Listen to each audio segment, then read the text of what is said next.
Bonjour à tous, bienvenue dans notre méditation quotidienne. Nous avançons bien dans cette lettre, cette 6e lettre destinée à l'église de Philadelphie.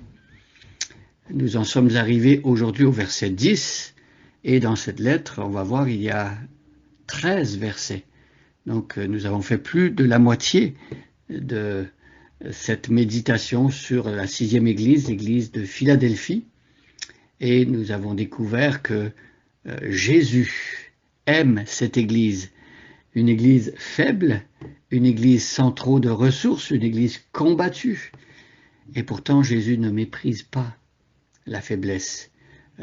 Peut-être que nous sommes habitués dans nos sociétés à admirer, à exalter ce qui est fort et à mépriser, à rejeter ce qui est faible. Jésus ne fait pas cela. Quand une personne vient les mains vides devant Dieu, quand une personne, à l'instar de ce qu'on voit dans les béatitudes, se présente pauvre en esprit devant Dieu, eh bien Dieu remplit ses mains, Dieu fait grâce. La parole de Dieu nous dit que Dieu fait grâce aux humbles et qu'il résiste aux orgueilleux. Alors on voit dans cette église que justement il y avait un groupe qui combattait la petite église, c'était les membres de la synagogue de Satan, des personnes qui se réclamaient d'être le peuple de Dieu, disaient voilà, nous on fait partie de ce peuple de Dieu, on a cet héritage. Et c'est vrai que le peuple juif dans l'Ancienne Alliance avait eu toutes sortes d'avantages, hein. La parole de Dieu, les prophètes, la prêtrise, les sacrifices, tout cela c'était une bénédiction, Dieu s'était révélé à ce peuple-là. Mais voilà que ce peuple n'avait pas accepté les suites de la révélation. Lorsque dans la Nouvelle Alliance, Jésus vient en tant que Messie, lorsqu'il vient accomplir les prophéties de l'Ancien Testament, eh bien malheureusement le peuple juif rejette celui qui est le Messie et combat ceux qui le suivent. Et c'est bien ce qui se passait à Philadelphie. Je vais lire maintenant verset 7 jusqu'au verset 10 et on va s'arrêter aujourd'hui au verset 10. À l'ange de l'église qui est à Philadelphie, écrit: Voici ce que dit le Saint, le véritable, celui qui tient la clé de David, celui qui ouvre et nul ne peut fermer, celui qui ferme et nul ne peut ouvrir. Je connais ta conduite. Voici, j'ai ouvert devant toi une porte que nul ne peut fermer. Je le sais, tu n'as que peu de puissance, tu as obéi à ma parole et tu ne m'as pas renié. Eh bien, je te donne des membres de la synagogue de Satan. Ils se disent juifs, mais ne le sont pas. Ils mentent. Je les ferai venir se prosterner à tes pieds et reconnaître que moi je t'ai aimé. Tu as gardé le commandement de persévérer que je t'ai donné. C'est pourquoi, à mon tour, je te garderai à l'heure de l'épreuve qui va venir sur le monde entier pour éprouver tous les habitants de la terre. Alors, nous arrêtons sur ce verset que je viens de lire, c'est le verset 10.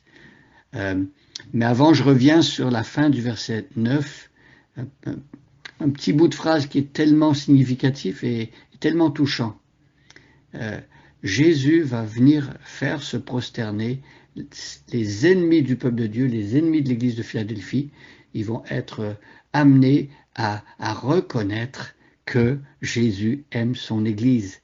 Alors c'est un renversement de situation extraordinaire et Dieu fait cela.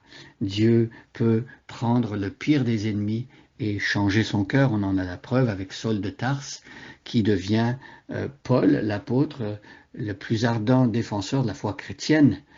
Alors ici, il y a quelque chose de fort qui est en train de se passer. Ces personnes qui combattaient l'Église, eh bien, ces personnes vont se rendre compte que finalement, Dieu aime l'Église. Jésus aime l'Église et ces gens vont être amenés à le reconnaître. Verset 10, tu as gardé le commandement de persévérer que je t'ai donné. Alors Jésus commande à ses enfants, à son Église, de persévérer. Alors nous voulons prendre à cœur ce que Jésus nous demande de faire. Jésus dit, continue, accroche-toi, fais confiance. Les textes dans le Nouveau Testament, comme par exemple dans l'Épître aux Corinthiens, nous dit que le chrétien marche par la foi et non par la vue. Alors, c'est difficile de continuer à avancer quand on ne voit pas devant nous et on n'a pas de preuve manifeste que Dieu est en train d'agir en notre faveur. Des fois, on avance dans le noir et tout semble s'opposer à nous. Eh bien, c'est à ce moment-là que la persévérance prend toute sa valeur. C'est à ce moment-là que nous exerçons la foi et que nous croyons que Dieu agit dans l'invisible. Dieu agit dans le secret des cœurs. Et donc, l'Église à Philadelphie avait gardé le commandement de persévérer que Jésus lui avait donné. Et Jésus, ça lui plaît cela. C'est une attitude qui lui est agréable. Et c'est ce qu'on veut demander à Dieu pour nous-mêmes et pour notre Église. Seigneur, donne-moi aujourd'hui et toujours une attitude de persévérance. Tu me demandes de continuer, de te faire confiance, même quand tout est noir, même quand je ne vois pas le bout du chemin. Pardon.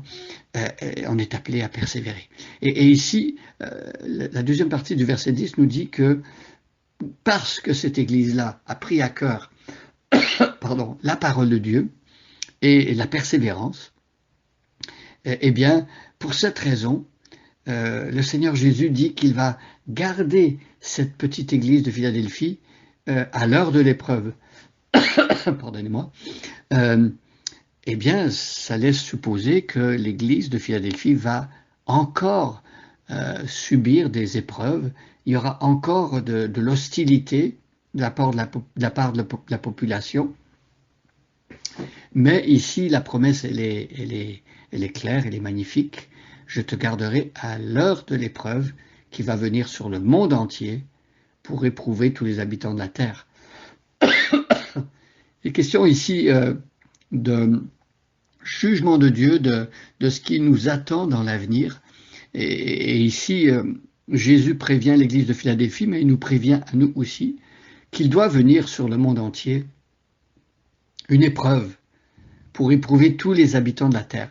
Ce genre d'épreuve va faire comme un tri entre ceux qui respectent Dieu, ceux qui appartiennent à Dieu et ceux qui ne le connaissent pas. Alors même dans l'Église, il y aura ce genre de tri qui sera fait. C'est un petit peu l'idée qu'on retrouve dans la parabole du semeur.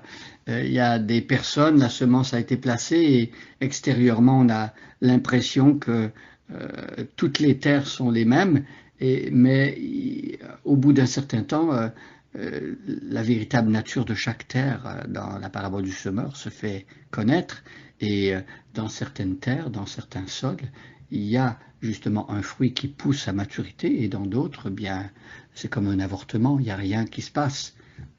On a aussi l'image du jugement de Dieu qui vient comme une épreuve et Jésus va dire il y a deux personnes qui bâtissent une maison, peut-être qu'extérieurement les deux maisons se ressemblent, mais c'est la fondation qui fait toute la différence. Or la fondation elle est cachée. Et donc, lorsqu'une tempête vient, le vent qui souffle, la pluie qui tombe, les bourrasques, eh bien ceux qui ont construit sur le roc de la parole de Dieu, sur le roc qui est Jésus-Christ, eh bien eux, leur maison tient, et les autres voient leur maison s'écrouler. Donc, il vient sur le monde entier une épreuve, un jugement de Dieu qui va venir, et le Seigneur dit que ceux qui ont persévéré, ceux qui ont continué à faire confiance malgré les apparences, eh bien, Jésus s'engage ici, c'est fort, c'est magnifique. Jésus s'engage à garder ses églises, à garder ses individus et à les faire tenir jusqu'à la fin. Nous remercions Dieu parce qu'il est fidèle à ses promesses et parce que c'est lui qui nous donne aussi la force de persévérer. Bonne journée à chacun et à chacune et soyez bénis.